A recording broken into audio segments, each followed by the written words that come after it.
rescheduling it for tomorrow because majority is not in favor, but like, so tomorrow you have to give your Viva, okay? Is it fine with everyone? Yes, sir. Yes, sir. But make sure that this does not gets repeated. Like I have talked to the members and I'm also talking to you. So from your end also keep seeing the messages or the like whatever notifications they send you over WhatsApp, okay, everyone? So let's keep the Viva for tomorrow. Plant physiology, transportation, and whatever I'll teach today will not come in tomorrow's Viva. Whatever we have covered before today's class, which includes your transpiration, osmosis, the water potential, water plant relationship, and and what else? The beginning of the plant growth regulators, which is only auxins. Only auxins will come, correct? Is it clear for everyone? Yes, sir. Okay, so let's keep it tomorrow, same time. And so first 1 hour will be your Viva and then the class. Is it fine? Yes, sir. Okay. Okay. So today let's proceed with the class then. Hello, Nida. Nida, were you aware of today's Viva? Since that is the topic of discussion. You were aware or not?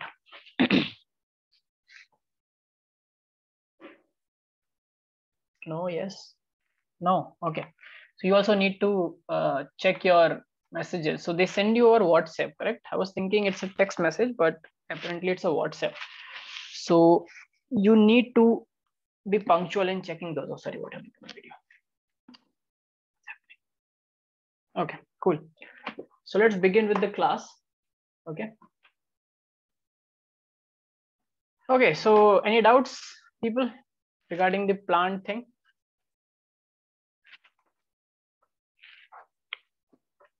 Any doubts? No doubts. Sir, could you define pressure potential? Yes, let me just share with you pressure potential. Yes, sir. Okay, so what's your doubt in pressure potential? Like, it's the complete topic you want me to repeat? Sir, no or? doubt. I just want a definition.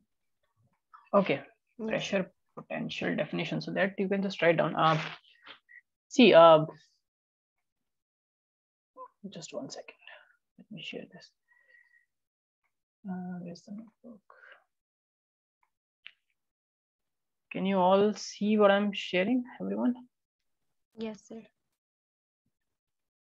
Yes, sir.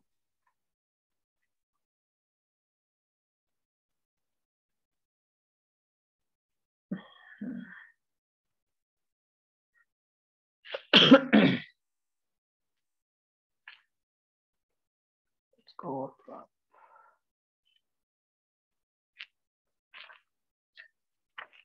Transpiration.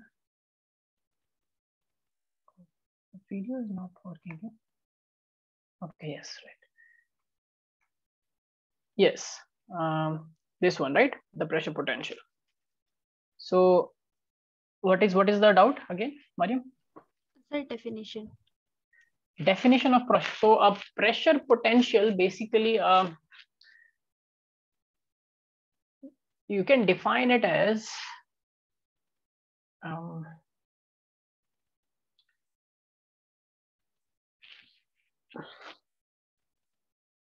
see, wherever there is pure water, okay? So before defining, I'm just telling you because exact definition, I don't know there is any bookish definition for it. So I'll try to make a definition for you to write it in your boards. But the what you have to understand is this term here, which is the water potential. I have already told you it's the chemical potential of water actually in chemical terms, like in actual scientific terms, it's the chemical potential, which means the ability of water to make chemical reactions or form or break bonds with the solute, correct? But in terms of plant physiology, we use the term water potential because it's the potential of that water which governs its movement during osmosis or during a bulk flow in a in a xylem or a phloem. Now this pressure potential, most of the time, it's a positive potential. When you apply pressure, pressure always leads to, just like I gave you an example of, if we fill a balloon with water and if we apply, and there is a small hole in the balloon, and if we apply pressure, more and more water will come out of that hole, correct? Right? Yes, sir. So it's mostly positive if the direction of that pressure is, or the source of that pressure is also the source from where water is flowing. If that or it's a pull, if it's a pull pressure, so if you're pulling push, if you're pushing something, that's a positive pressure. If you're pulling it, like in the case of when we suck things through straw, then it creates a negative pressure potential. Is it clear? Yes, sir. So to define exactly pressure potential, write down a pressure potential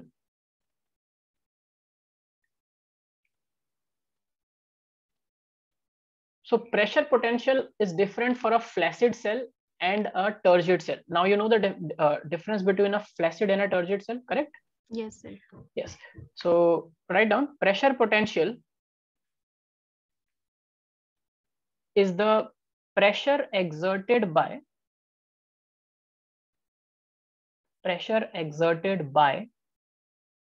the protoplasts. Now there is a cell wall, there is a cell membrane, and inside there is a cytoplasm. Now protoplast is the content including the cell membrane and everything which is living inside the cell. So that whole living component is called protoplast. Is it clear? Yes, sir. So whenever water enters or leaves the cell, leading to making it turgid or flaccid, we can commonly define it as the pressure exerted by the protoplast due to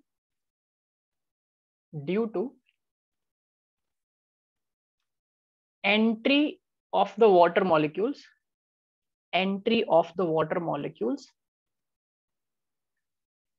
against the rigid wall bracket membrane, wall/membrane, whatever is opposing that pressure. So it's just the pressure so if water is entering, there will be a pressure exerted by the protoplast also, correct? So this pressure potential is defined as the pressure exerted by the protoplast on the water. So as compared to it's opposite to the flow of water, you understand? Or it's opposite to the osmotic flow. Is it clear, everyone? Yes, sir. Yeah, so right. What have you written? Did you complete it? Yes, sir. Against the rigid or against the wall or the membrane, okay? That's called pressure potential, psi p. This one. Is it clear? Yes, sir. Thank you. So whenever, now the point of this definition is also understand it in another way. So we have studied osmosis, correct, Mariam? So whenever water enters a plant cell due to diffusion, what it does, tell me, what happens to that plant cell? It's diffusion happening, which means water is moving from higher potential to lower potential. Now this lower potential is inside the cell. The lower potential of water is inside the cell. So water will keep entering into the cell. What will happen to the pressure potential? It will be the opposite to the flow of the water inside the cell. Yes. So what will happen to the pressure potential? So let's say at time 0, water started entering the cell because of osmosis. So what will happen to the pressure potential over time? Increase. Perfect. It will increase because over time the cell will keep on getting turgid and turgid, correct? So if it keeps on getting turgid and turgid, the pressure that will be exerted by the protoplast on the incoming water will keep on increasing, right? Yes, sir. Yes. And if there is diffusion from inside the cell to outside, then over time the pressure potential will keep decreasing and the cell will keep becoming flaccid, more and more flaccid. Is it clear? Yes, sir. Perfect. Anything else? Anyone has any doubts? Shall I move forward, Mariam? Yes, sir. Okay.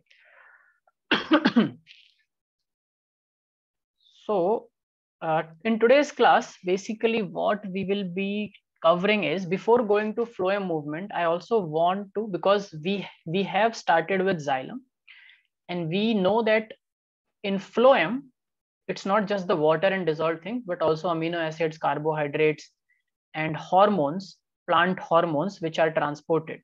So then I switched on to plant growth hormones or plant growth regulators. So let's just discuss that also, and then collectively we will talk about the phloem movement. Is it fine for everyone? Okay. Yes, sir. Yes, sir. Okay. So in today's class, we'll be starting with the plant growth regulators, of which we have already covered one, which is auxin, correct? Anyone would like to summarize auxin for me, please? Just auxin. Who will summarize auxin for me? What does auxin do? What is auxin? Just that.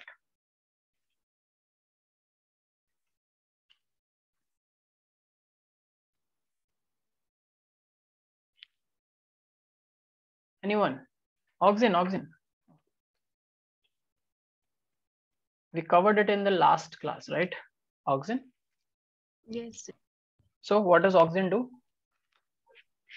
Helps in promoting the growth of the plant. Yes, perfect. So it's The a active part. yes. So it's a promoter. It's a growth promoter, right? Like just like the growth hormones in humans or animals, correct? Yes, sir. Let me see if my pen is working. Yes. And what are the functions of auxin? Cell elongation, cell Mhm. differentiation, rooting, apical dominance, and Okay. And fruiting. fruiting. Also rooting. Remember, root also develop because of auxins, correct? Yes, sir. So in today's class, we will basically will be studying about the antagonistic or the opposite of auxins, which are your gibberellins. Okay, gibberellins and abscisic acid.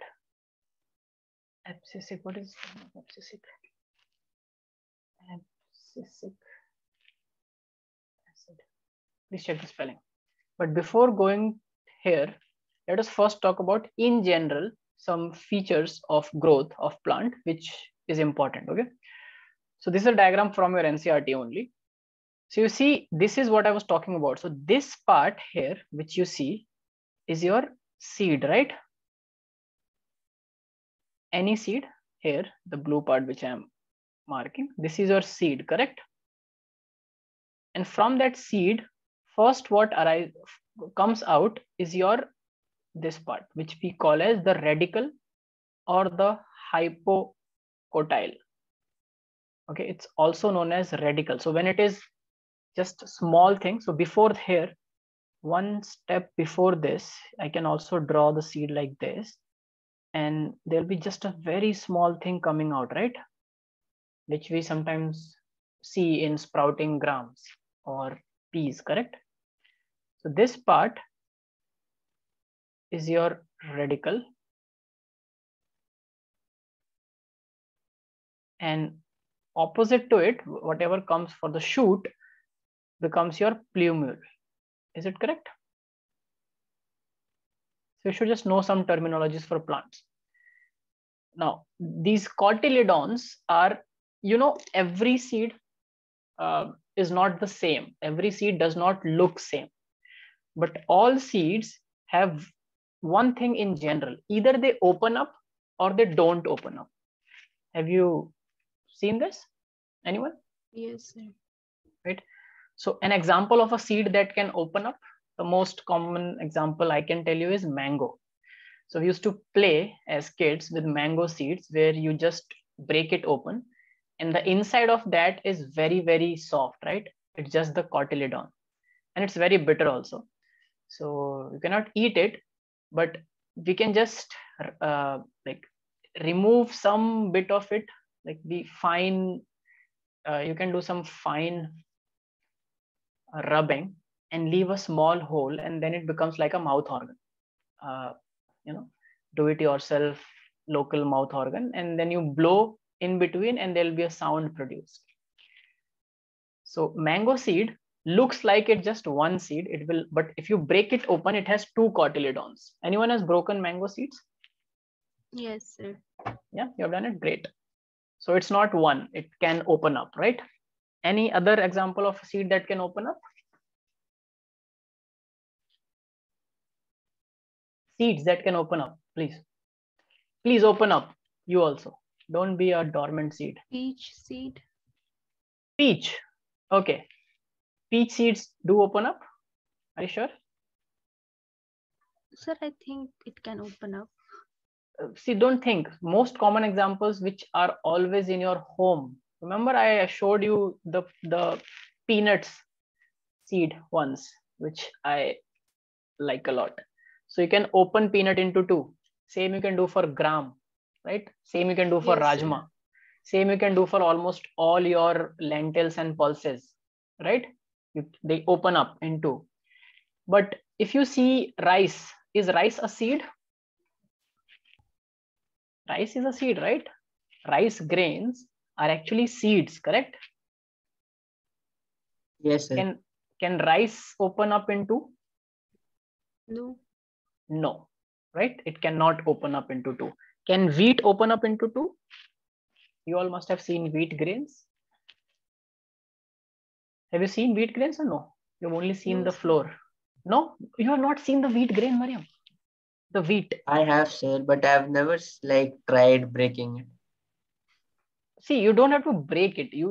Yeah, sometimes you have to break it, but you will know with this architecture that whether if it can open the two, it will have a midline like this. So you know that my Sir, hand can open into two, correct? it will, sir. It can. Wheat. No, wheat cannot. Wheat. No. Sir, it has a line, no, in the center. No. Look carefully at wheat. That line is just like it's built like that. But if you try to open it into two from there, it will not open up into two. Okay. So that part which opens up, look here, are called cotyledons. Okay. When you open a gram, so gram seed looks like this. Okay. Because from the center, it can open up. This part can go this side, this part can go this side, which means it has two cotyledons. Okay. You can see here, this seed is slightly, so after germinating, so this is a germinating of a seedling. Okay. A bean seed. So a bean seed gets a hypocotyle and a epicotyle. Okay. The word epi means Over. up, over, correct. Epidermis, epithelial, epicotyle. And the word hypo means low, correct? Yes, sir. So it remains low into the soil. So hypocotyle remains inside the soil. Cotyle comes from the word cotyledons. So the lower cotyle, which comes out from between the two cotyledons, remains in the soil, and the epicotyle comes out. Okay. And it goes out with the seed most of the times. And the seed then breaks open into two, which are called cotyledons. Now, plants which have two cotyledons are called dicots. Di means Two. two, and cots comes from cotyledons. So having two cotyledons are called dicots, dicot plants. Okay. And the plants with just one cotyledon, like rice, are called monocots. Okay. Is it clear? Mono means one. So it's just simple one cotyledon. Correct? Yes, sir. So this part is not important for what I'm going to teach here, but since it's plant and we're talking about seeds, you should know it. Okay. Whenever I will repeat it, I will tell you that, see, I have already told you this. So it will be easier for you to remember. Okay. Now, as the plant grows, this hypocotyle keeps, forming more and more branches. And this process is called rooting. Now in rooting, what happens is, you know, there is a concept of, there are two types of roots. One is called a primary root and a secondary root. If you do not know, just remember that there are these terminologies that we have to study. So roots are of two types, primary and secondary.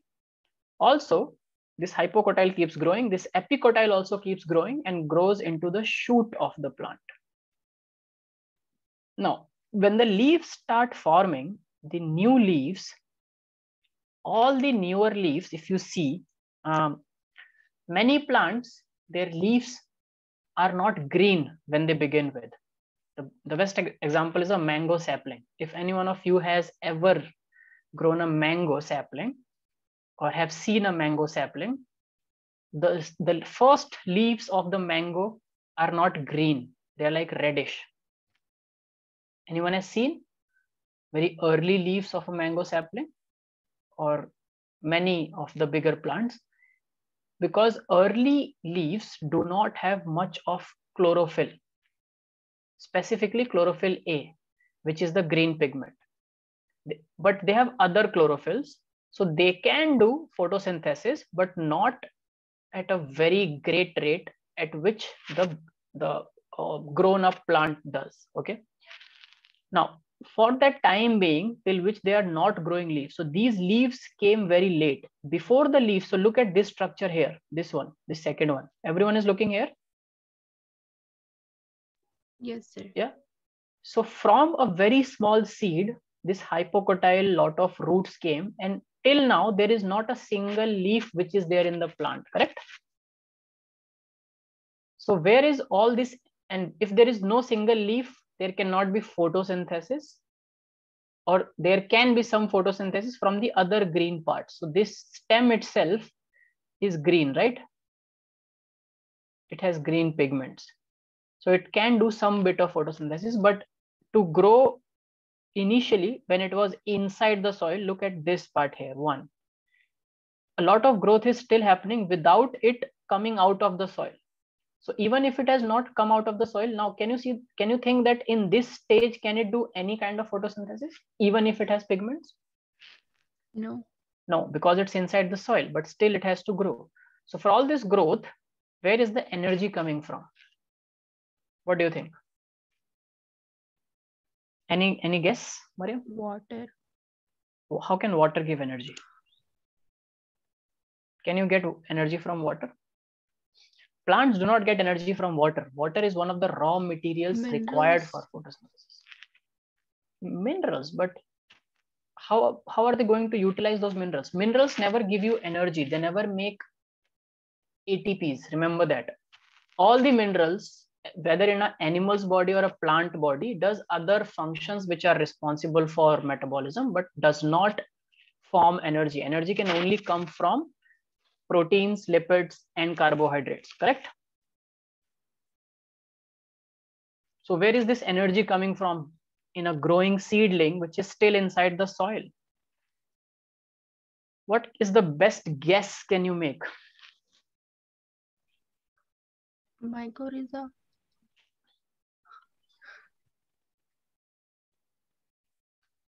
Where is the energy for a chicken comes till it is inside the egg? Because it's doing all the growth when it is inside the egg, right? If I ask the same about humans, you will say that mother's blood transfers all the energy or nutrients to the fetus blood, and then the purpose of me asking this question will fail. So let me ask for an egg. An egg is an isolated system. So where do you think the energy is coming from for that chick to develop when it is inside the egg? Sir, can you repeat the question, like the main question? I couldn't hear, sir. Okay. The main question is, there are two main questions. First main question is, when an egg is growing, because egg is an isolated system out of the body of the mother, correct? So Yes, when sir. inside an egg, the chick is growing, the chicken baby is growing, where is that energy for that growth coming? And subsequent to that, the other question is just similar, that when the seed is growing, like in the case of this first diagram, you can see that the seed is still showing growth. in terms of radicals. There are some primary roots developed. There is a hypocotyl developed. So where is the energy for this growth coming? Because it's not out of soil yet, it cannot do photosynthesis. Sir, when the seed is made, the cotyledons which are there, they provide nutrition to the seed. Exactly. And And the in case of the egg question, that white part which is there, that is the source of energy for it. no, that yellow No? part, yolk, Ah. yolk is the source of energy. Yes, sir. I got Yolk, confused, sir. yes. Yeah, white part is all protein, it's albumin. Okay. The yellow part is the yolk, which is very, very high on calorific value and it provides a lot of energy for the developing embryo to grow. And you are right that in case of a seed, it is the cotyledons. So whatever we eat, when you open up a gram seed, and what you eat actually is the stored food of the seed itself. So when we eat seed, we are eating the stored food. When we eat fruits, we are eating the stored food. When we eat leaves or stem, we are eating the stored food of the plant. So every time we are eating plants' food. Okay. Clear, everyone? Yes, sir. Yeah. Now, so this cotyledon, after some time, how many of you have done this germination thing as a holiday homework or by curiosity? Put a gram, let it sprout, and then put it in the soil and see the sapling growing. I have, sir, school activity. You have school activity, correct? Right. So what happens to these cotyledons after some time? Can you tell me? Sir, they split and after that they just disappear. Yeah, they don't disappear. The plant utilizes them. So all that stored food is utilized and they keep on shrinking till the time they just wither off. Okay. So these cotyledons serve the purpose of providing development, nourishment to that developing seedling till it cannot fully depend on its own photosynthetic pathway to produce food. Is it clear, everyone? Yes, sir. Yes, very good. So talking about development, so this is about germination. Any doubts in this? Anyone has any doubt? Shall I move forward? Yes, sir. Now in this development, whatever is at the root tip here and whatever is at the shoot tip, like see this part, you see this is the shoot tip. Root tips and shoot tips both have lots and lots of auxins. Okay, concentrated, because auxins leads to development, continuous division and development of the plant. Is it correct? Is it clear? I have also told you that in some cases, we need to chop this off. The apical meristem needs to be cut. And I gave you the example of when gardeners create a bush wall, right? A boundary wall with bushes. They always chop off the tip of those plants, because if you chop off the tip, that apical meristem will be lost and the auxin which is working there will be lost. So now the plant can grow in width rather than in length. Is it clear?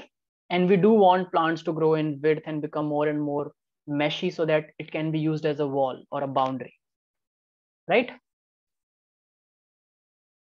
Yes, sir. And why it's done? Because the apical growth, the growth of plant is this direction, is always dominant over the growth of plant in lateral directions. So remember, for any given plant, the growth which is apical is always dominant over the lateral growth. Is it clear?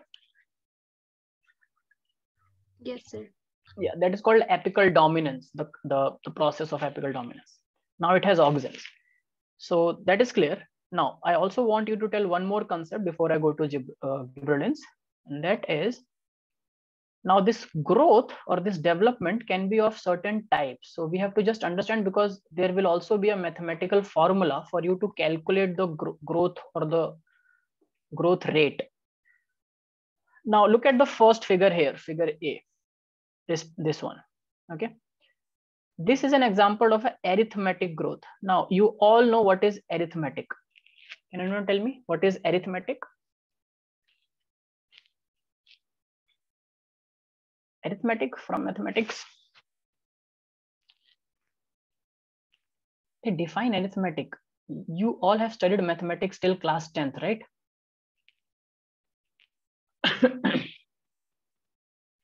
Say yes or no? Yes, sir. Yes, sir. Yes. So what is arithmetic? What does arithmetic means? Arithmetic progression. Have you not done it? It was Yes, there in sir. your Yes, 10th, sir. right? What is arithmetic progression? Class 10th chapter. What is arithmetic? Something A and A plus D, A plus 2D, A plus 3D. yes, Remember? Yes, that So sequence. yes, so they always say that it's a sequence where the difference between every two consecutive numbers is the same. Correct? Same Yes, sir. difference. So there is something same. It's like simple. A, then the next in the series will be A plus 2. Then or let's say A plus D. Then the next will be A plus 2D, right? Then A plus 3D and so on, correct?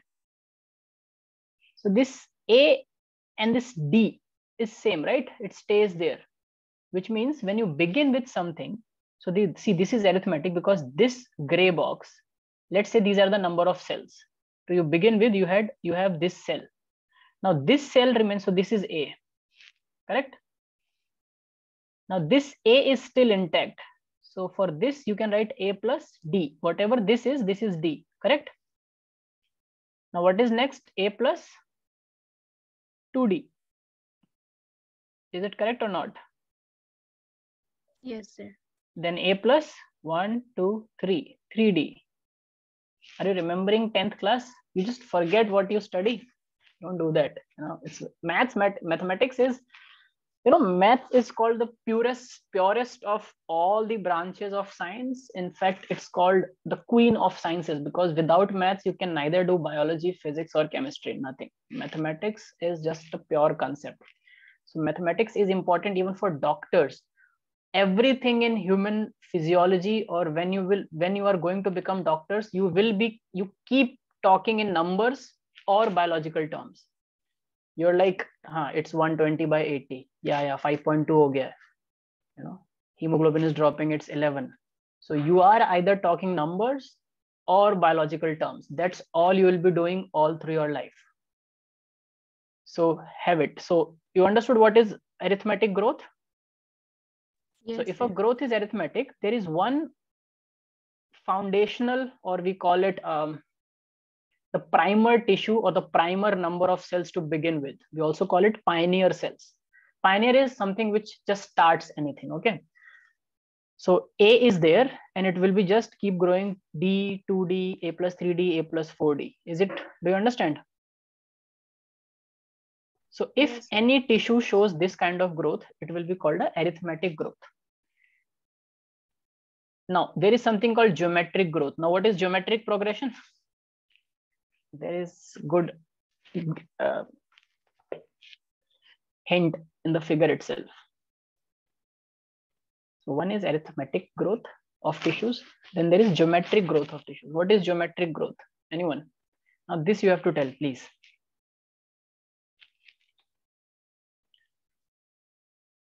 It will keep doubling. What is geometric progression in mathematics? Again.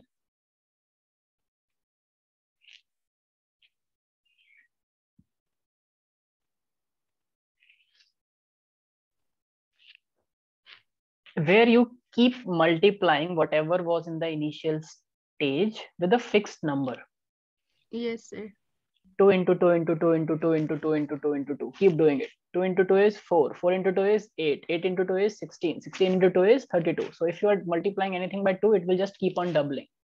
If you multiply anything by 3, it will keep on tripling. You understand? That's called a geometric progression. Now it's not arithmetic anymore. Is it clear? Yes, sir.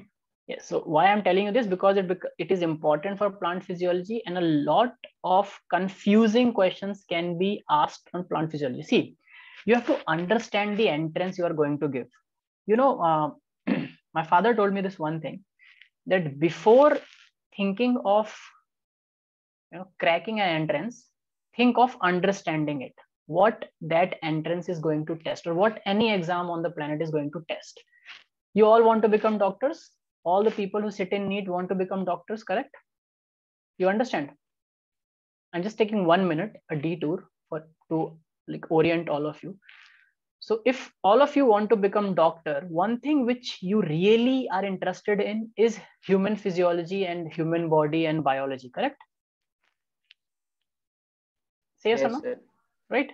That's a common thing between all the entrants that are going to sit and give that entrance, right? In biology also, the people who design the entrance look for things which are least common. So people who want to become doctors and not botanists are mostly weaker in plant and stronger with animal concept, right? Yes, sir. Correct. So they will test you on plants to make the entrance difficult, and also that will decide the rank. If they just ask you about human physiology, maybe there'll be lakhs of toppers because everyone loves human physiology, brain, neurons, and it's a very good thing. We all can see it happening inside us. But if I ask you about meristematic tissue, there is no meristematic tissue in humans or any animal around us. So it's like boring. Who studies botany? So doctors, to begin with, are not interested and very good at plant. So plant will come in the entrance.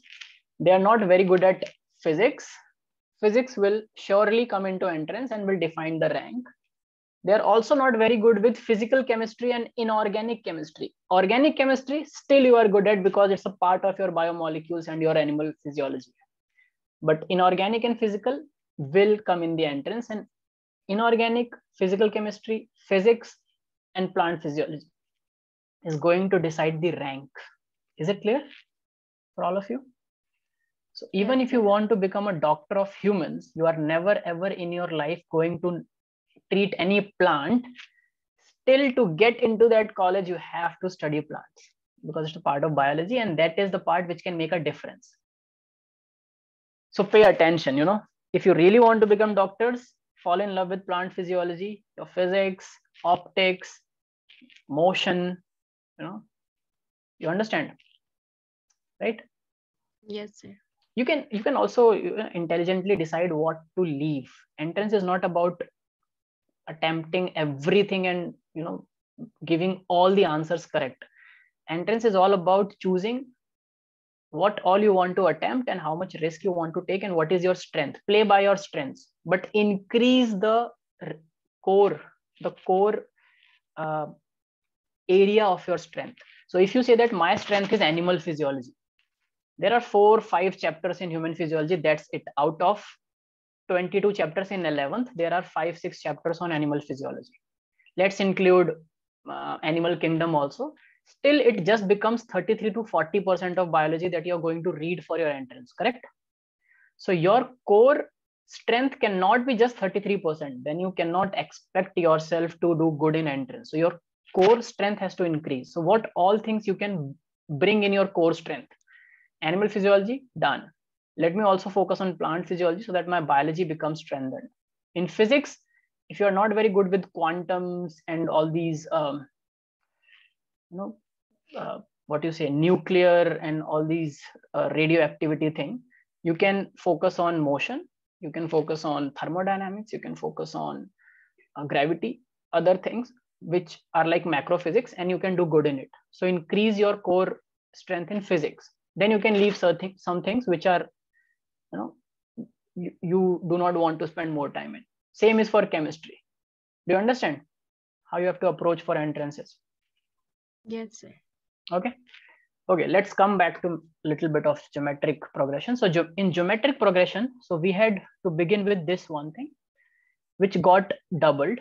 So clearly we are multiplying here with, let's say if this was 1, then 1 into 2, now it's 2, here it's 4, here it's 8, and here it's 16, correct?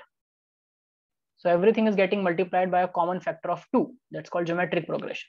So this kind of growth is also shown by tissues and a lot of other systems. So this growth, can anyone give me an example of a geometric progression? Very fast. Not from animals, not from plants. You all know it. Tell me quick. Multiplication tables In biology. in biology. One example of geometric growth shown by cells in biology. The cells should not be from animal or plant world. What is left? Microorganisms. Division of bacteria follow this. Right? Yes, sir. One bacteria becomes 2, then both of them becomes 2 more, 2 becomes 4, 4 becomes 8, 8 becomes 16, correct? Now see here, in case of the C phase, now they are talking about a zygote which is dividing. Now what happens when a zygote divides? So this is arithmetic phase, this is geometric phase.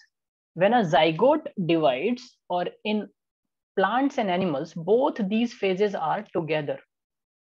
Okay, so both the phases are clear to you. Now let's focus. A zygote is a single cell, correct everyone?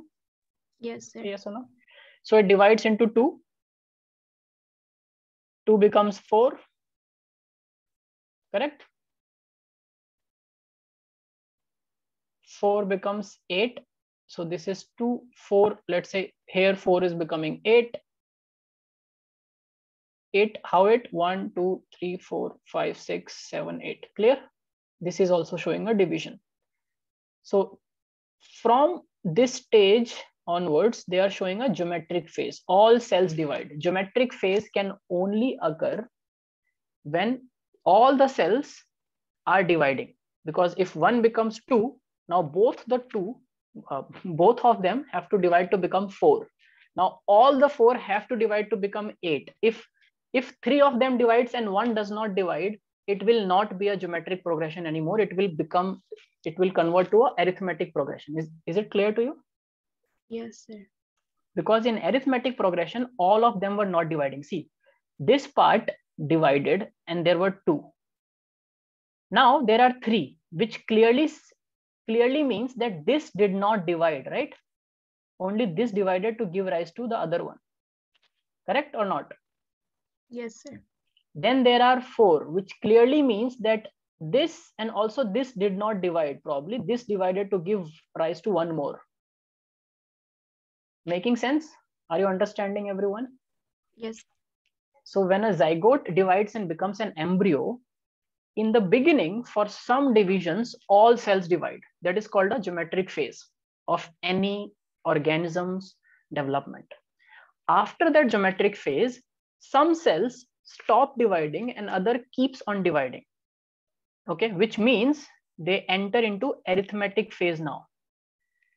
In arithmetic phase, the cells in gray here, shown here, are capable of dividing, which means these cells can still divide, but the cells in this color, like this is what, this color, they stop dividing anymore. Okay, so there are cells which can divide, there are cells which cannot divide now. Is it clear? Yes, sir. So from geometric phase, they will shift into a arithmetic phase. So you have to remember this. That's why I told you about both arithmetic and geometric. So this is the normal biology of any embryo dividing, and it is important from plant physiology point of view more, because you will be given questions, mathematical questions, where you have to calculate the rate of the growth rate, etc., about which we'll talk later. But in growth, everything is clear till now? Any doubts? Yes, sir. If you have any doubts, please ask. So if I tell you that there was an embryo or there is a zygote started and showed 5 geometric phase divisions followed by 12 arithmetic phase divisions, where the index or the number of cells, the ratio of cells still dividing is 0.8. So calculate the growth rate that you have to do. For that, you have to understand what it means by arithmetic phase and what it means by geometric phase. Is it clear, everyone? So we'll come to that later. So let's first now come to, so we are clear with auxins. So auxins play an important role in this kind of division, which we have done. Now let's start with gibberellins.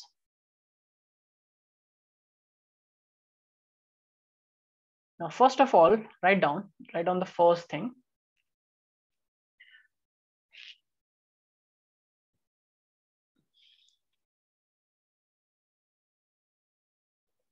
Gibberellins are a group of, let's define it. Gibberellins are a group of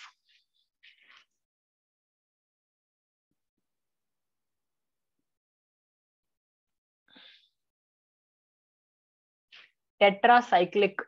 The word tetra means, what does the word tetra means? Tetra. 4, correct. Where have you heard the word tetra before?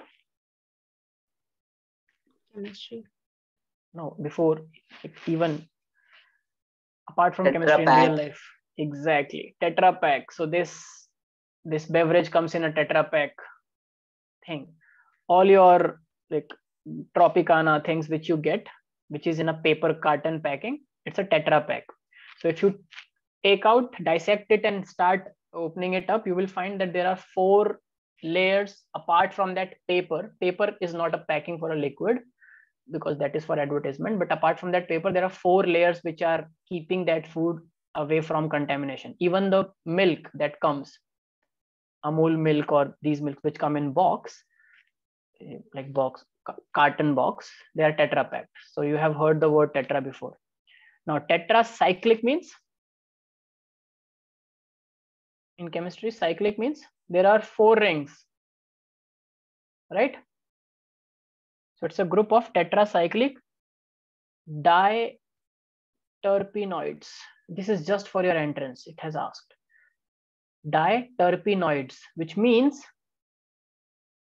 a 4 cyclic ring of diterpenoid. Di means where there are 2 groups of terpene, 2 terpene molecules are there.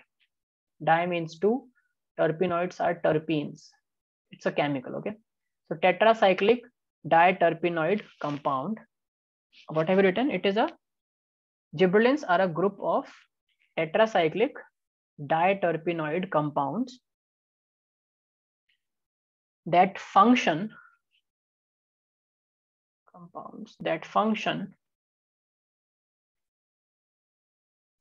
as plant growth regulators, and plays an important role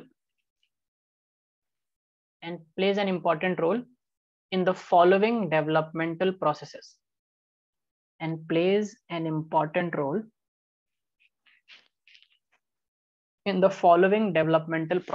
So let's first write down the processes because it's a direct question. So the question will come, and also please, whenever you are attempting any question in your entrance or mock or in Learnivio test, when we give you test, we try to capitalize the word not. Which of the following is not a characteristic feature of echinoderms? Do you understand? I could also have asked which of the following is a characteristic feature of echinoderms, but that is just intuitive. So oftentimes students just see which characteristic feature and echinoderms. They do not focus on the word not, and it will not be capitalized all the time in your question paper. Do you understand it? Yes, sir. So in the mocks or in Learnivio assignments or tests which I give, we often try to capitalize not, N-O-T, so that you figure it out that, oh, this is not asking what it is. This is asking not. It is asking a negative thing. So make sure that you read the question carefully. So the question comes, which of the following is not a function of gibberellins? It can also be which of the following is a function of gibberellins, and the 4th option can be all of these. Okay. So write down the following developmental processes. First is stem elongation. The role which they play, we will study later, but write down they play a role in stem elongation.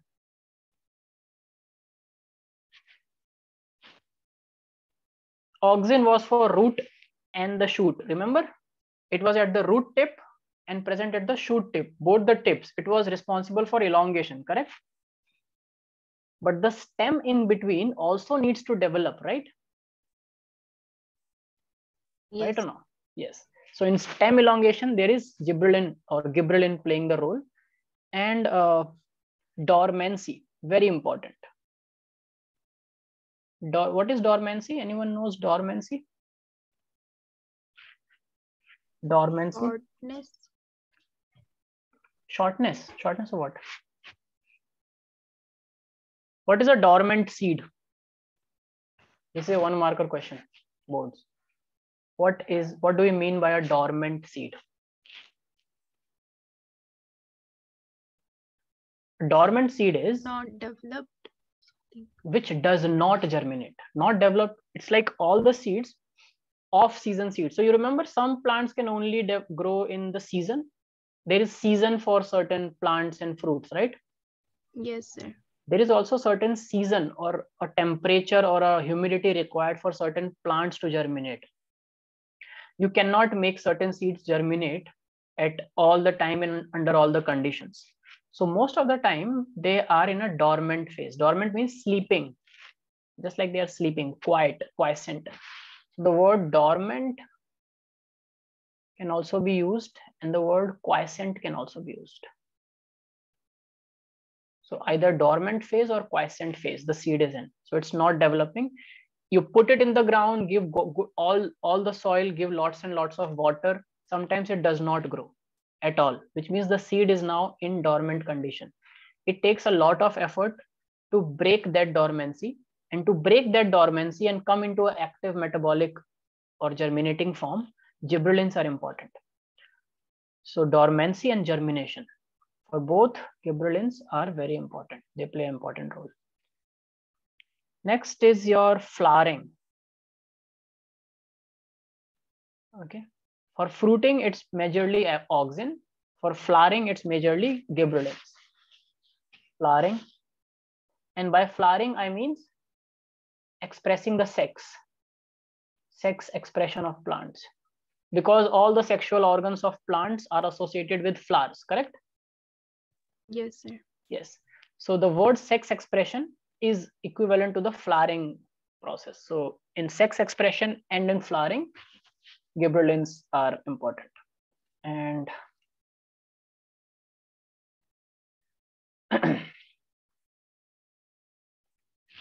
enzyme activity.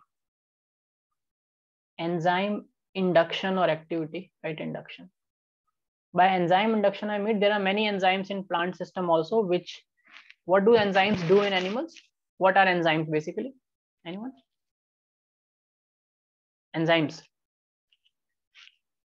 Enzymes in biology are equivalent to catalysts in chemistry. What are catalysts? That react. No. Catalysts never participate in the reaction. Yes, sir. Yeah. But they make the reaction go faster. Yes, sir. If there is a reaction which requires very high temperature, you can add a catalyst and you can make it happen at a low temperature also, right? Yes, sir. Or at low concentration also. So a catalyst is which without participating in the reaction makes the reaction happen or happen at faster, at increased pace, correct? The same thing happens in our body with enzymes.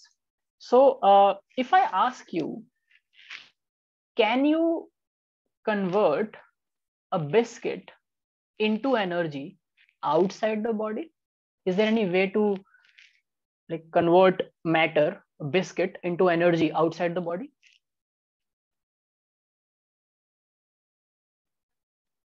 Can you do it or can you not do it?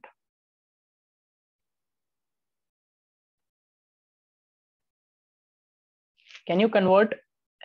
Let me be very specific. When we eat biscuit, what happens in our body? The final product is we produce heat energy, right? Our body is heated up with our food. This is how we maintain our body temperature. Can we produce heat energy from a biscuit outside the body? Maybe. Yes, definitely we can. How can we do that now is the question. Friction. Burn it. Yeah, burning. Just burn the biscuit. When you will burn the biscuit, all the matter which is present in the biscuit, because it can burn, because it has lots of carbohydrates and starch and glucose and Hello. starch. Yes. Good evening, sir. Sir, I'm so sorry for joining late. Actually, there was some problem on flight. You have They just were joined. doing some work. Yeah. I'm You have sorry. just joined? Okay, it's fine. Yeah.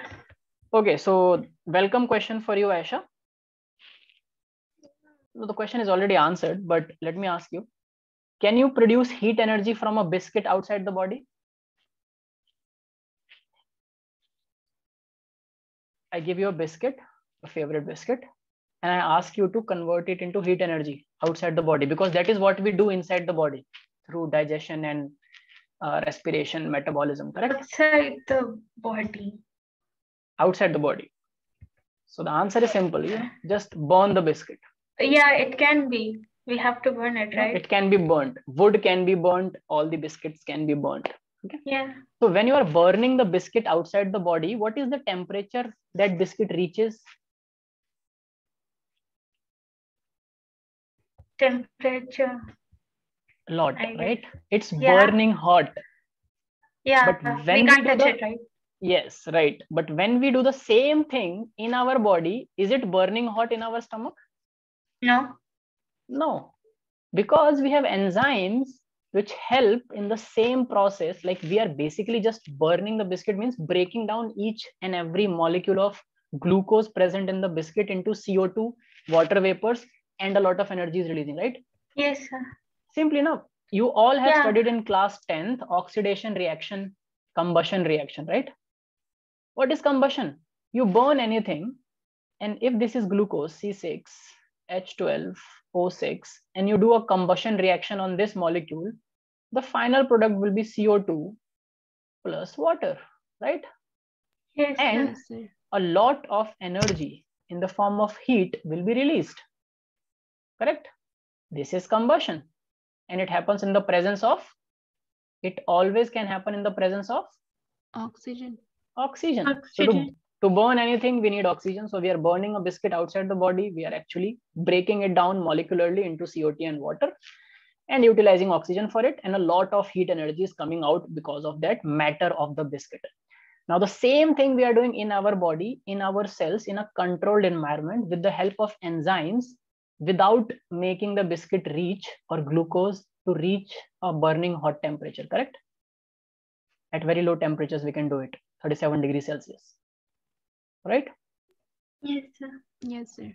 So that is what is enzyme. Enzymes are just biological catalysts. Is it clear, everyone? Yes, sir. Will you remember this example? Yes, sir. Very good. So in enzyme induction of plants, gibberellins play an important role. They also play an important role in senescence. Anyone know what is senescence?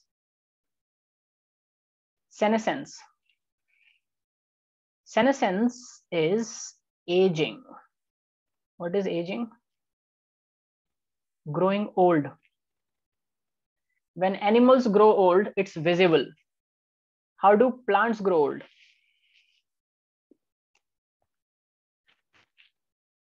Plants keep on growing old in cycles and then replenishing that thing. So deciduous trees, every autumn, they shed their leaves, right? Yes, sir. Or fruiting trees, mango, every season there is mango. And if that mango is plucked and eaten, then it's fine. But if the mango is not eaten, that mango ripens, then overripes, and then fall from the tree, right? Why does the mango fall? Any one of you has tried plucking a raw mango or any raw fruit from the plant? The plant will not let go of that fruit. You have to exert a lot of pressure in breaking it. You can cut it very easily. You can cut any tissue with the help of a blade or something. But if you want to break it, you must have seen people when they are breaking raw fruits, they are just rotating it. Yes, sir. You keep twisting it. After one point of time, it breaks. But when you pluck a ripened fruit, you just touch it, pluck it, it will come on its own, right? Correct? Yes. And if you do not pluck it, it will fall on its own. It does not require your plucking. So that part is called the senescence of that tissue. So that tissue starts becoming old, aged, and then weak. That's called senescence. So gibberellins plays an important role in your senescence of leaf and fruits. All that leaf which become brown. So you can write here leaves and fruits. For leaves and fruits, senescence is done by gibberellins. Is it clear, everyone? Yes, sir. Yeah. Now the question which comes in entrance is, where was gibberellin? So these are all factual questions. So just write it. Where was gibberellin discovered? So it was first discovered in because in a fungal disease of rice. Fungal disease of rice. This is where gibberellins were first discovered. And it was someone from Japan. I do not remember his name. I don't know if the name will be asked, but the person is from Japan. I don't know who is. Like the name, all Japanese names are very difficult to remember. Okay. So fungal disease of rice, gibberellin was discovered. Okay. And it is called gibberellin because there is a pathogen which shares the same kind of name. The name of the pathogen is Gibberella. Okay, the name of this fungal pathogen is Gibberella. Gibberella. Gibberella. So you just try, you would like to write it down. Write down. The fungal pathogen is Gibberella, and it's clear now that this pathogen secretes lots and lots of gibberellins. So if it will attack a plant, what will it do to the plant?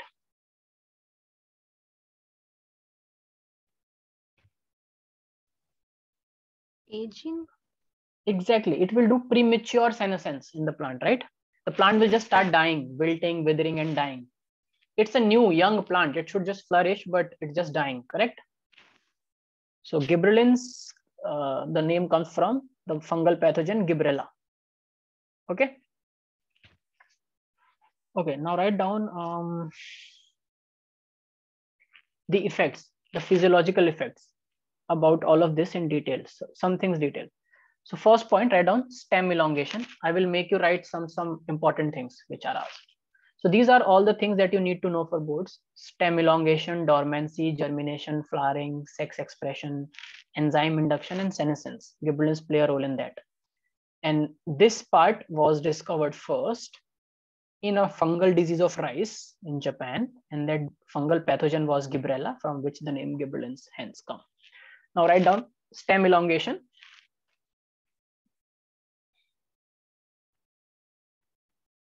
Gibberellin promotes.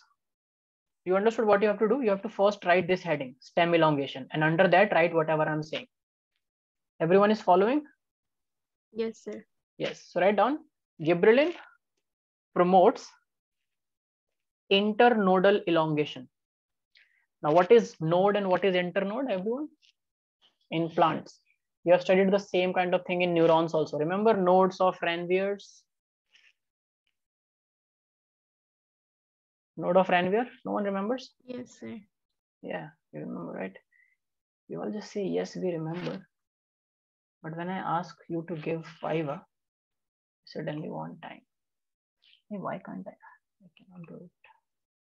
Yes, right, sorry. Now, write down first, internodal, promotes internodal elongation. Now, this is the stem. In the stem, at many places, you see there are, how many of you have carefully seen trees? Anyone has a habit of observing trees? You know, weird habit, but if anyone likes trees, or loves to do gardening or keeping plants? Yes, sir. Yes, then you must have seen that in any plant, whether it's a big tree or a small plant, there are some specific regions from where the branches emerge, right? Yeah. And in between there is a region where there is no branching, and it never happens. Yeah. There is never a branching. So if you Yeah. pluck this branch, the another branch will come here only. Yeah. It will not come here or here. So there is a region which is branch free, and then there are certain nodes from which branch emerge, right? Yeah. So it's very obvious and understanding that the region, the point, let's say this point here, let me use another color. This point here, all these points, from here a new growth is beginning, correct? In the lateral direction, is it correct? Which clearly means if there is a growth, which hormone is responsible for growth? Auxin, that you have studied, right? So new growth starts with auxins. So the lateral meristem, remember one was the apical meristem at the top, correct? Which was leading to growth in this direction. Then there was a root meristem, which was leading to growth in this direction. And I told you that gardeners cut this, chop this off so that these auxins can act and it can only lead to direction in growth in lateral direction, right? Because this is dominant over this, correct? Making sense to all of you? Yes, sir. Now this in between part is called internodal. So this also has to grow, right? This also has to grow in girth and grow in length both. So this internodal growth or elongation is done by gibberellins. Is it clear, everyone? Yes, sir. Yes, so write down internodal growth. So if the question comes like this, which has come in NEET, there is a mutation in an enzyme, a plant growth hormone gene. Which plant growth hormone gene we do not know. They will name it X. And because of that mutation, there is a faulty plant growth hormone, because of which plants grow but are dwarfs. So which PGR is most likely to be affected? People think auxin because it's dwarf, so it's not growing. So growth related issues. So it's auxin, and they tick auxin, very happily come home and figure out it's wrong. What it will be? Gibberellins. Gibberellins. Because you have to remember, you have to understand one thing. In dwarf plants and even in dwarf animals, like humans, let's say, which can grow in y-axis. I'm talking about y-axis growth. Dwarfism does not mean that the y-axis is not developing, right? All dwarf plants have a shoot apical meristem, also a root apical meristem, correct? And they also have lateral apical meristems, correct? All these auxins are fully functional and working. Even for animals, a dwarf has a head, legs, and hands, correct? Yes. It does not mean that you cannot call someone a dwarf if only the legs are developed and there is no head. That's not dwarfism. Dwarfism is all the characters are present, but not in the same ratio or not in a normal physiological ratio, correct? Do you understand that?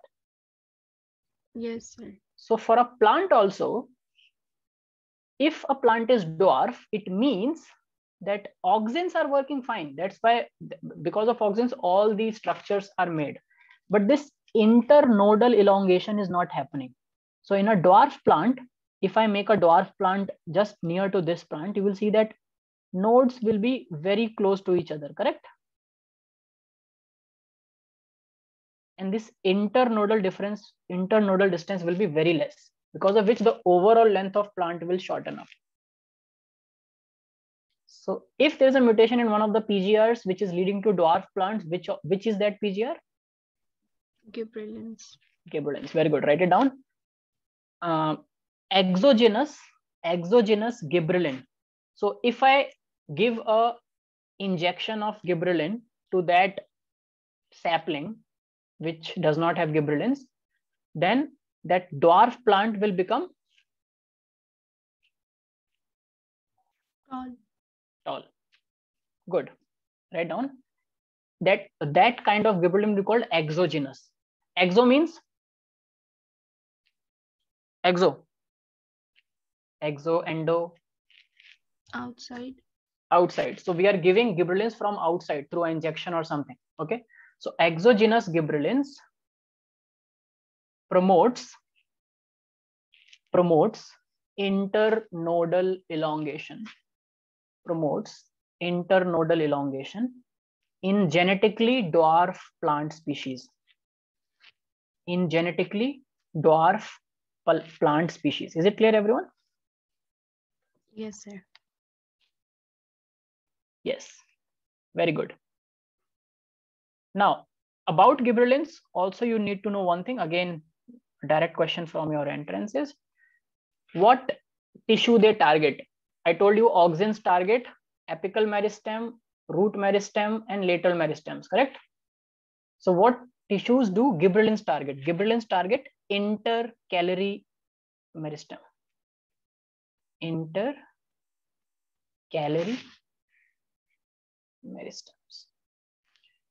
If I make a stem, this is a stem, there is this node, intercalary meristems are present here. Okay. Between the two nodes on the lateral sides. It makes a ring. Is it clear, everyone? Because stems are all round, so intercalary meristems make a ring. Is it clear? Yes. Yes. So they target intercalary meristems. So if they start increasing these meristems, they will start increasing the overall length of the stem. Okay. So it works different from auxins, but it has its specific tissues to target. Next, write down flowering and sex determination or sex expression. Flowering and sex expression. Oh, before that, there is write down germination first. Sorry. Let's go to germination. I didn't say it.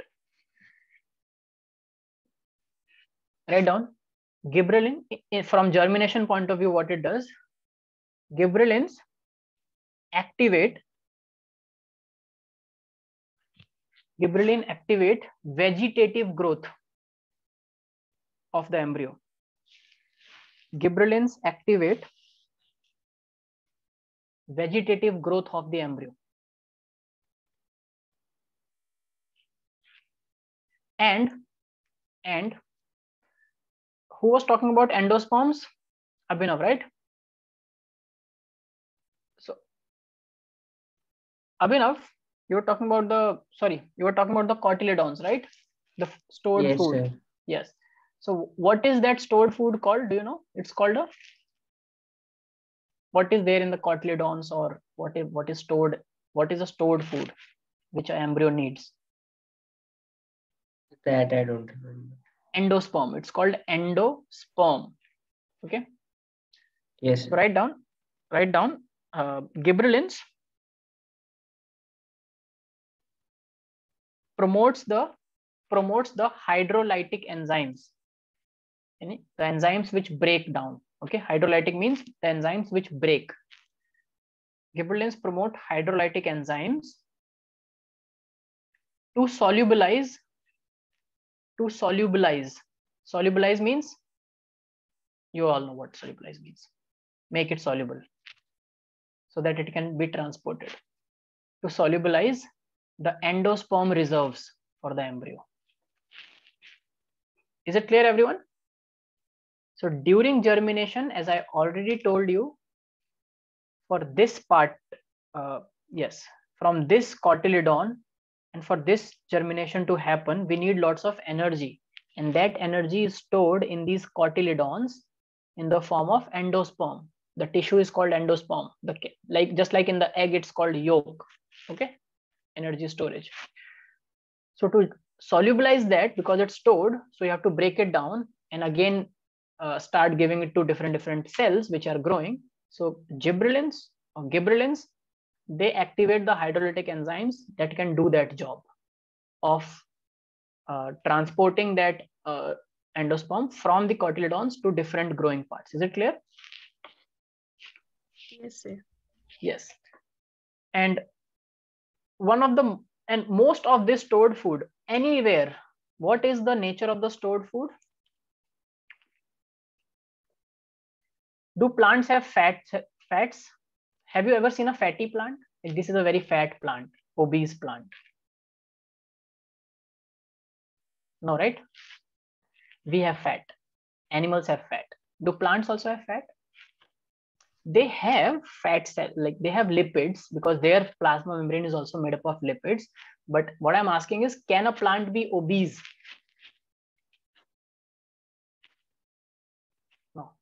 No, sir. Right? Yes. So most of their food, stored food, is starch, and starch is a form of carbohydrate. And to break down carbohydrate, which is there in the endosperm, what enzyme will you need? You have broken carbohydrate before with me in human physiology. What do we need to break carbohydrates? Quick. Whoever will give this answer, I will give. Okay. Abhinav, I was about to give you one extra mark. You answered before that. Okay. In tomorrow's Viva, but it's fine now.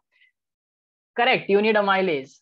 Okay. So this gibberellins also activate alpha amylase. Write down.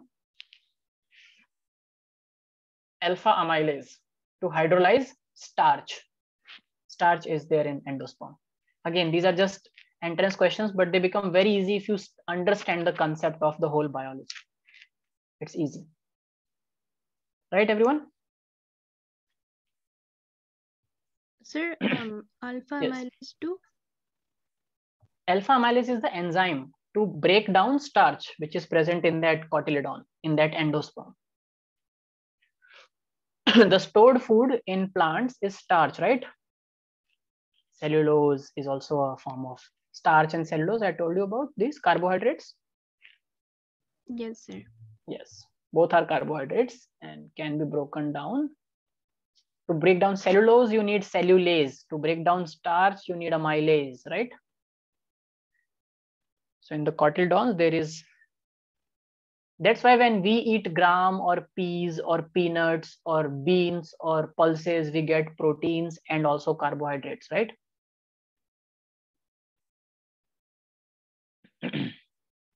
Correct.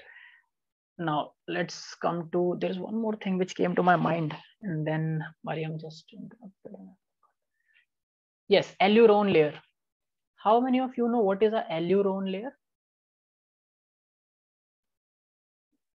Allurone. Those who have done this experiment, seed germination experiment, would have understood, would have read allurone layer. Write down.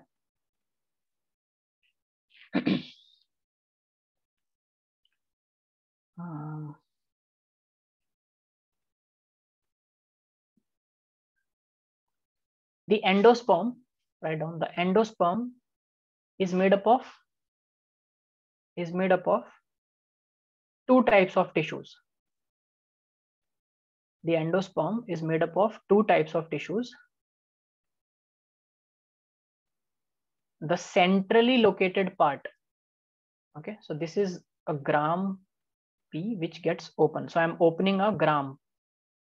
Okay, this is cotyledon 1 and this is cotyledon 2. So the central part in the very beginning here, if you just scratch this and eat, just like you in the Oreo biscuit, in the center there is the cream. This in the center there is this, write down. The central part is the starchy or starch rich allurone layer. Starch rich allurone layer. It's also, I think it's the spelling of allurone is this. Can anyone confirm between this and this for me? One of this is one of which is the right spelling. I think this. I'll go for this. Write down this allurone layer. It is the central starch rich part of the endosperm. Okay.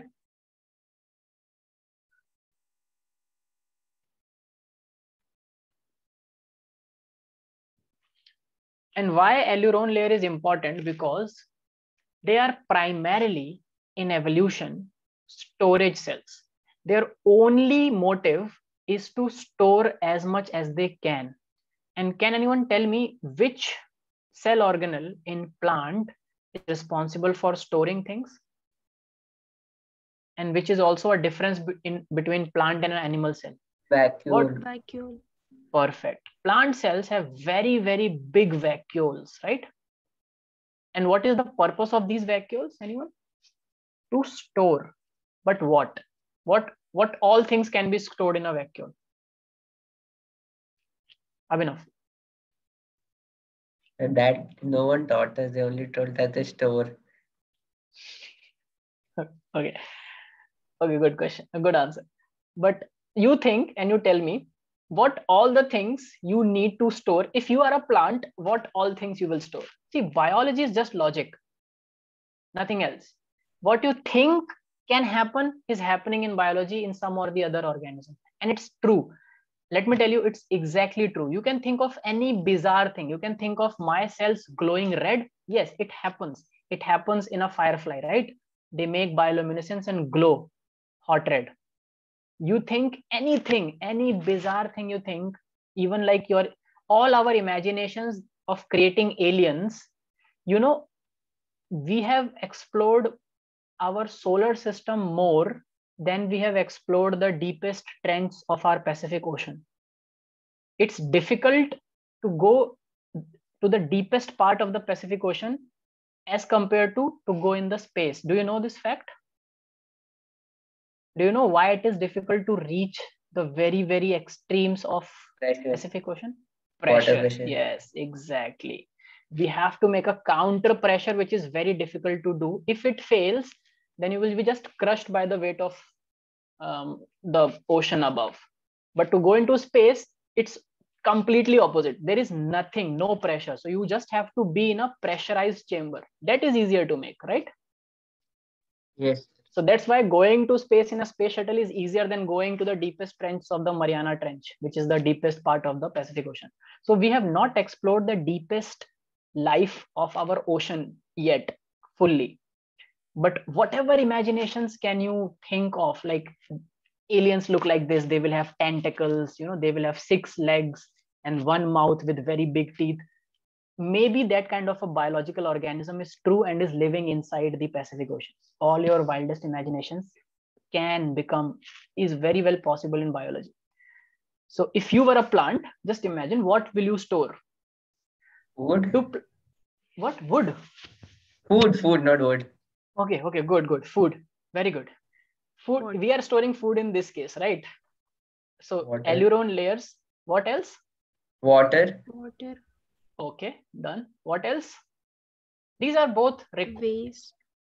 Exactly. You also will have to store waste. Plants cannot pee, right? Plants cannot excrete, apart from, you know, some things that they can get rid of if it is in the xylem through evaporation. That's a different thing. But most of the metabolic waste in a plant cell never gets excreted out. It stays in the plant cell and then the cell dies. So technically, a plant cell is accumulating all the metabolic waste it is creating throughout the life and then dying with it. And there is one more way to discard waste. You know, whenever there is any leaf which is senescing, it's becoming old, then what does plant do? Take all the important things from the leaf through xylem and phloem and deposit all the waste of the nearby tissue into that leaf. That, you know, you are going, so, you know, take this later with, anyway you are going to fall, so take this and fall. You understand? Yes. But most of the cells which are at distance part, they have to also store waste. What else they need to store? You know, there are plants, and you'll be happy to know this, which stores, how many of you know that the nanoparticles of gold and silver are very good immuno boosters, or they can elicit your immune system? How many of you have heard of Chamanprash? You know, it's one thing that's invented and discovered by the Indian soil, authentic Indian thing which tastes like hell, but does something. No one Some understands. old people use it for brushing and all. Even my grandmother used to brush with that.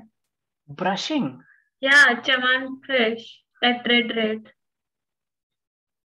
No, I think Yes, sir, I've you heard have people brushing with it.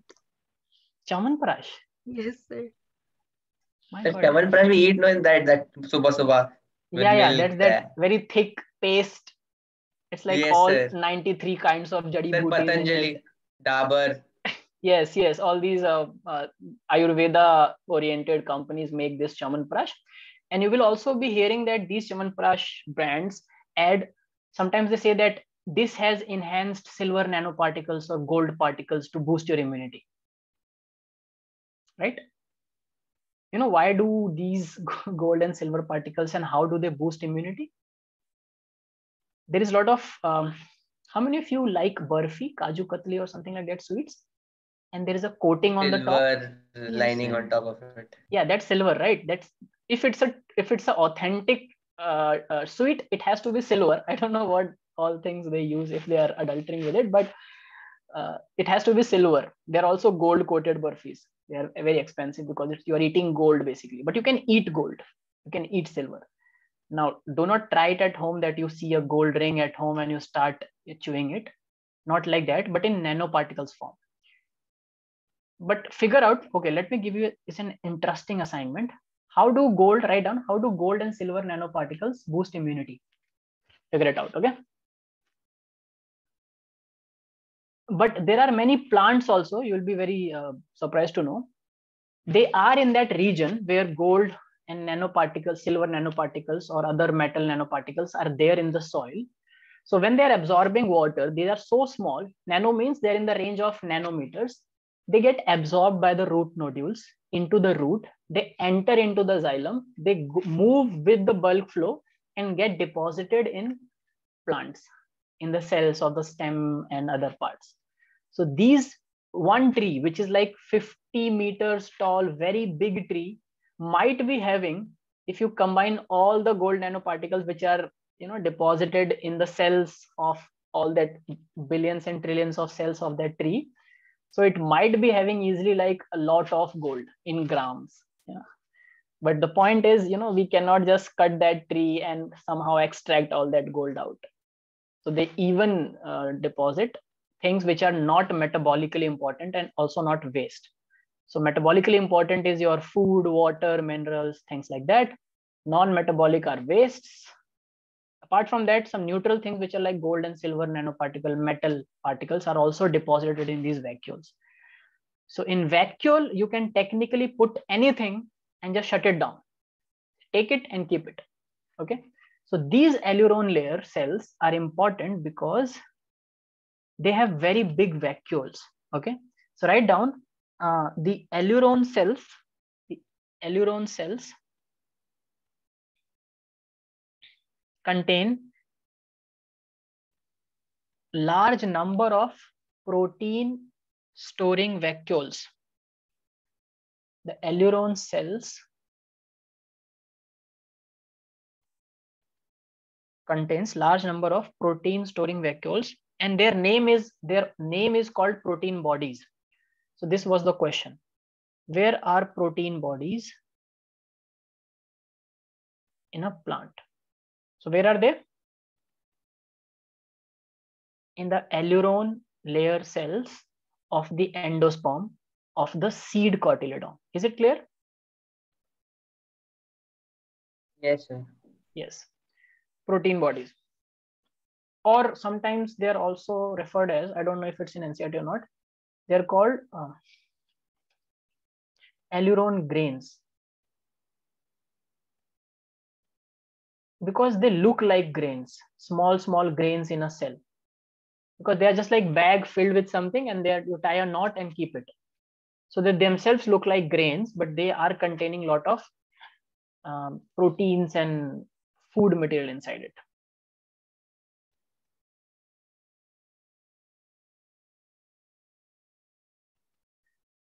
Now, if it has proteins, it can also serve one purpose. So write down the only function of aileron layer in monocot. So in a dicot, you understand, dicots open during germination, correct? Dicots open, the endosperm is free to utilize. Monocots do not open, correct? In the beginning, I told you about monocots. Say yes or no.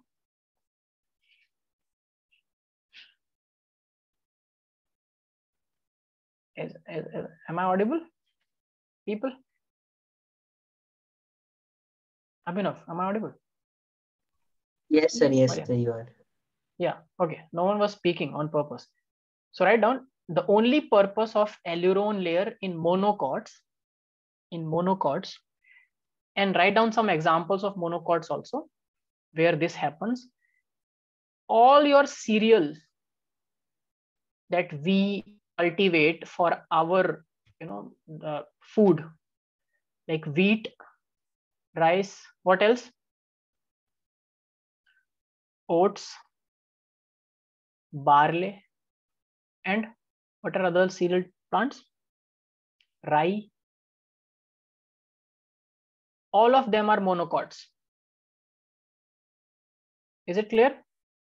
Yes, sir. Yeah. So the role of aileron layer in the seeds of this, write down. The only function of aileron layer in the seeds of monocots is to synthesize and release hydrolytic enzymes, because enzymes are always made up of proteins, correct? Do you Yes, understand sir. the correlation now? And where will you find lots and lots of proteins? In these aileron cells, because they have large vacuoles which are called protein bodies or aileron grains, correct? So in monocots, where the dicot is not opening, and the only function there is to make hydrolytic enzymes and to release it. And which hormone acts on it? Gibberellin. Is it clear? So Yes. this is the overall role of gibberellin in seed germination and dormancy. Now come to flowering and sex determination or sex expression. Flowering and sex expression, which is third one. Sir, I have a doubt. Yes, Abhinav, please. Sir, we eat that yellow dal, right? We always get it in the market in halves. Yeah, Like, that's so are they dicot in real, but they break it? of course. So all dicots, if you just treat them or polish, most of your dals are polished. Yes, They're sir. like fine. The rice grains which look like very, very beautiful, shiny grains are mostly polished. If you see an unpolished rice grain, it looks very dull, Yes, sir. and it looks yellowish, like old rice. So they always say there is an idiom, kahawat hai, like from my village, they say that always eat old grains and new ghee. Yes, sir. It is there in my place also. Ghee should always be eaten like which is new, fresh. Fresh. So freshly churned out of in this season only. So in 2021, if you churn out the ghee, you eat it in 2021 or 2022. But grain should be stored. Store it for 2, 3, 4 years and then eat it. So my grandfather, because he was a farmer, he always used to do this, that whenever a new harvest will come, he will keep it in a storage. So in villages in Bihar, they make big store houses, which are like erected round houses out of wood. Yes. So it's made up of wood, and then with mud, they just plaster it. And there is just one opening in it at the top from which you put the grains. Because it is wood, it will not allow moisture to come in. The grains will remain dry. And from the bottom, you can just open a lid and then take out the grains. So all the new grains, a new harvest, and that will be a very big, it will be like a house which can contain, thousands of kilos of rice. So whatever new harvest will come, they will just put it on the top. And from the bottom, they keep removing whatever is to be used for the household, like kitchen. So technically, you never eat the harvest which in the same year. You understand? You always eat the harvest 2 years down the lane. So whatever got harvested in 2022 will be eaten in 2024, because they prefer to eat old grains. And by that time, there are other biochemical things which I don't know if I will teach you about that, but it's actually a good thing to eat older grains and new ghee. Okay. Yes. So what was your question, Abhinav? Are they dicots or monocots? Yes, they are dicots, but they are broken. So dal also comes in two forms. One is sabut. So sabut means Yes, sir. intact. So you can Yes, go sir, to your together. groceries and go and say that I need a sabut dal with chilka. Chilka is that coat which Yes, is sir. keeping it intact. So and if you go for a like without chilka, then Veda chilka wali. the moment you remove that chilka, the dal will split in two. So all the polished dals are without chilka, so they are always split in two. Was this your question? Yes, sir. Okay, nice.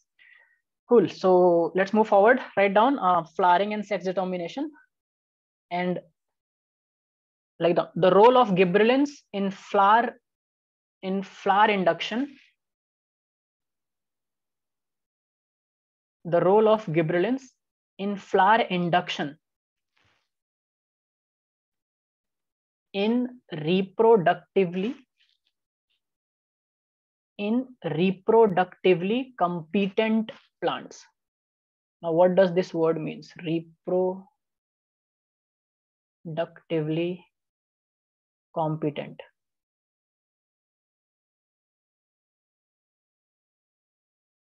Reproductively competent means those plants which can reproduce through sexual ways, through sexual reproduction. There are many plants that never reproduce through sexual reproduction because they can very easily propagate through vegetative propagation. Have you heard of this term? Of course, you must have heard in 9th, 10th class. There is a sexual reproduction and there is a vegetative propagation, right, everyone? Yes, sir. Any example of a vegetative propagation? All your seedless plants are vegetatively propagated, where you get a seedless fruit, like banana. You will never see farmers sowing the seeds of a banana because banana is a seedless fruit, right? Yes, You know, sir. there are rudimentary seeds, very small aileron grains in banana also lined up.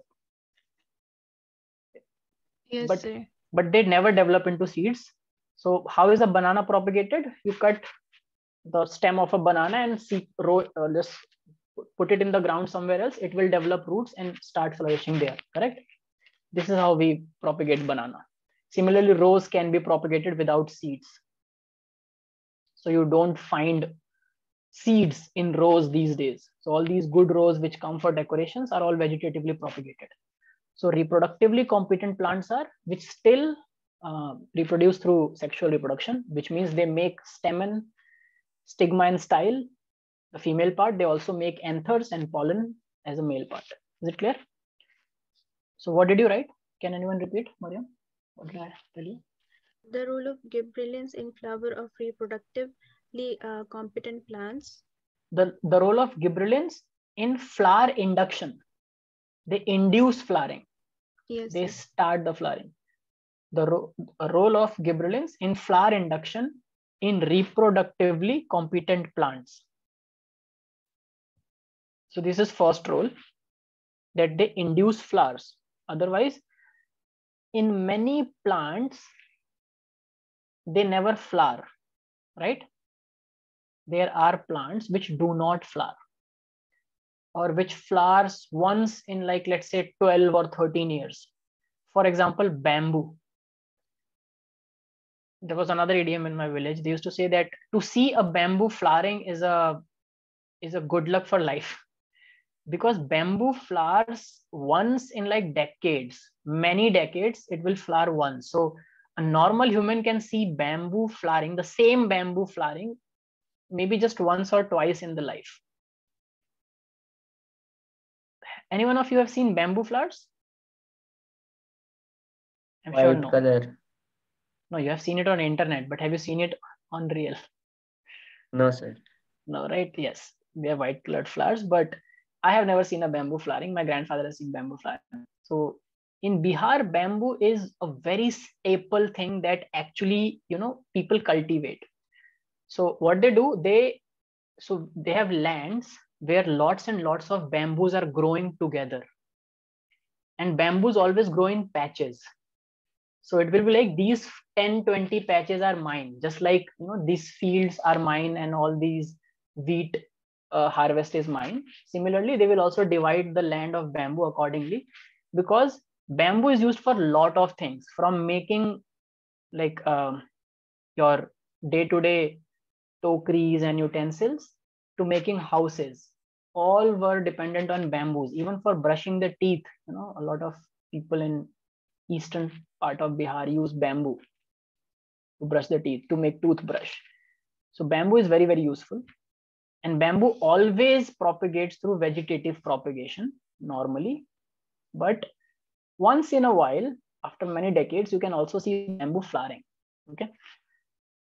So that is the cycle in nature that they have developed. But the plants which flower almost every year or multiple times in a year have that thing happening because of lots of gibberellin activity. Okay. Now write down.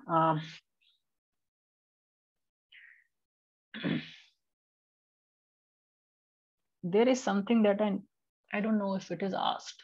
Rosette and other kind of flowering. Okay, just let me discuss it with you, but I will come to it later. If I think, like, I'll check that if that part is asked in the entrances, but you will understand. So let's discuss that as the last part for gibberellins for today. How many of you have seen that flowers are of multiple types? One is where there is a single flower. You know that this is where it is attached to the like thalamus, then the ovary. There are your sepals, and then you have petals, you know, flowers. Sorry for making such a horrible flower, but this is one single flower, right? You understand what I'm making? Yes, sir. On the other hand, how many of you seen mango flowering? Mango. Anyone has seen mango flowers? Mango flowering? Yes, sir. Yes. How does it flower, Mariam? A long. It Long. does not look like a flower. Yeah, it doesn't look like a flower at all. It looks like a cauliflower. You know, Yeah. they are like bunch. Like pura gucha. It's like a gucha. You understand gucha? Anyone? Yes. Yes, sir. Yeah, right. So it's like that kind of flowering is not called flower, it's called inflorescence.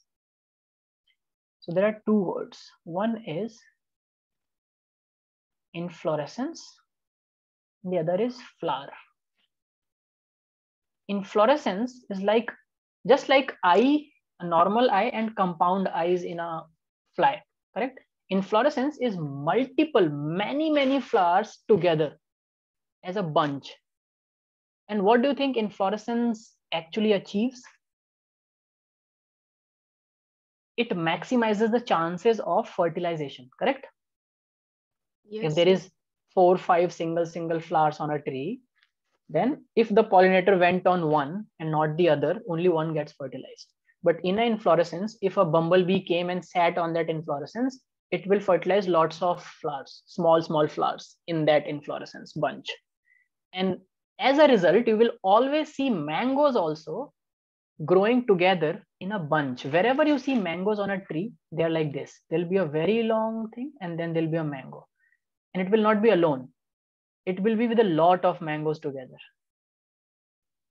Have you seen like this? Yes, Anyone? sir. And then there'll be no mango here. And after some more distance, there'll be same, a bunch of individual mangoes. They always fruit like this. And the reason behind this kind of fruiting is because the flower was not one flower, but an inflorescence. Is it clear, everyone? The difference between flower and Yes, sir. inflorescence? Okay. There is also something, just do one thing. As a take-home assignment, one thing which I gave you was to figure out how do gold and silver nanoparticles help boost immunity. Second thing, find out what is rosette. Anyone know what is rosette? Okay, even if you know, rosette flower. And also when you will do this, your assignment is to find about different types of flowers.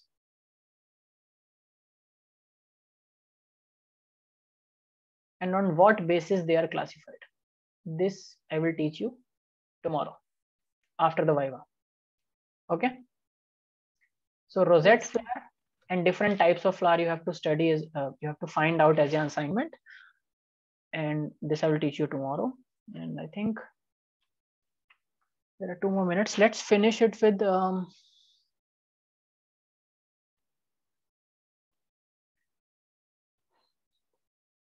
Food set. Okay, that's all about gibberellins that you have to study. So they don't ask you much about enzyme induction.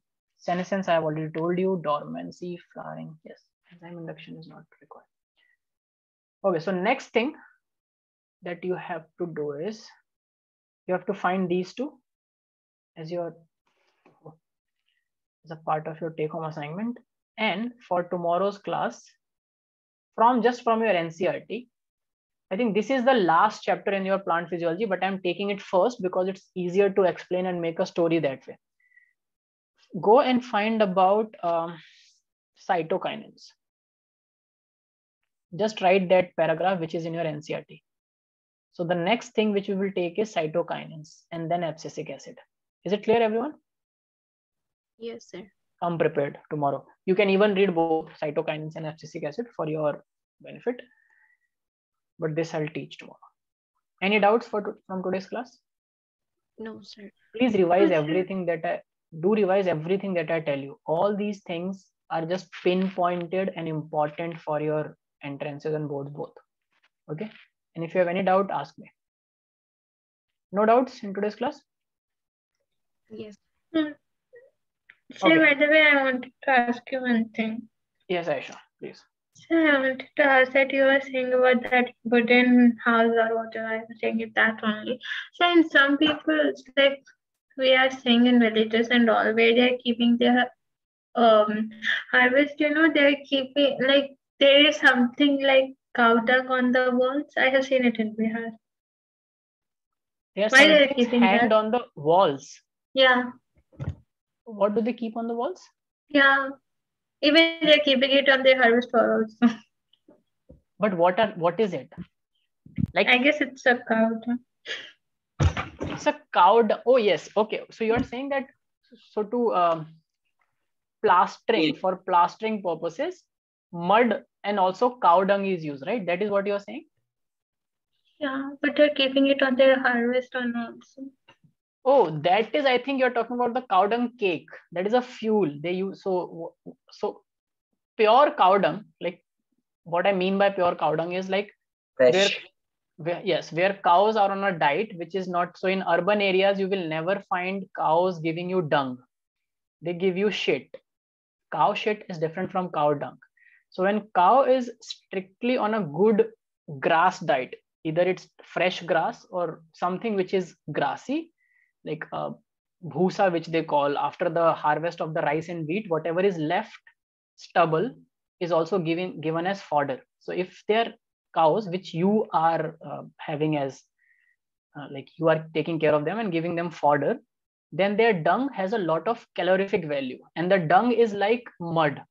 So what people in rural areas do is they make cakes out of that dung and let it dry up in the sun. So basically after drying, that will burn very fast, and it's an alternative to wood. You are giving cows to eat something and they are giving you dung. You can just throw that dung on, make cakes and use it as a fuel. So cow dung cakes have good calorific value and they can be used as as fuels in rural areas. So I think for that purpose, they are just drying it in the sun so that they can burn it. And and this was before, like now rural areas are also getting advanced and they are getting LPG connections and cylinders and all these things. But earlier, like when I was a kid and I used to go to villages, I used to see people making food either on wood or these cow dung cakes. Now also yet some people yet use it like occasionally, not every day, but yeah, they use it. Yes. In Bihar, I think so. It's like that. Like, in my mom's home, in my mom's home, it's not that, because they're not much that tradition. In my dad's home, still they are having that mud. What we are saying, they're having that mud. Mud Chula. bowl or something. Yeah, Mud mud chula. chula. Yes, Yeah. yes. That chula, yes, right. Yeah, My and they grandmother keep used to doing cook on that. Even my So grandma. you have to put fuel in that, na? So in that Yeah. chula, the only fuel could be either wood or cow dung, right? Cow dung cake, the dried cow dung cake. So yeah, so that's a fuel. Okay, good with your curiosities good with your rural curiosities now, Aisha? Yeah. Okay, so see you tomorrow, everyone. And tomorrow is your Viva at the same time. Okay, first 1 hour will be your viva. Everyone has to, let me be very clear of the whatever I taught you today is not included in the viva, but everything apart from that that I have taught you in plant physiology will come. Okay, Okay. Yes, sir. just the part that I have taught today will not come. Okay, see you tomorrow. Bye, sir. Thank you, Take sir. care. Bye, sir. Bye, take care everyone.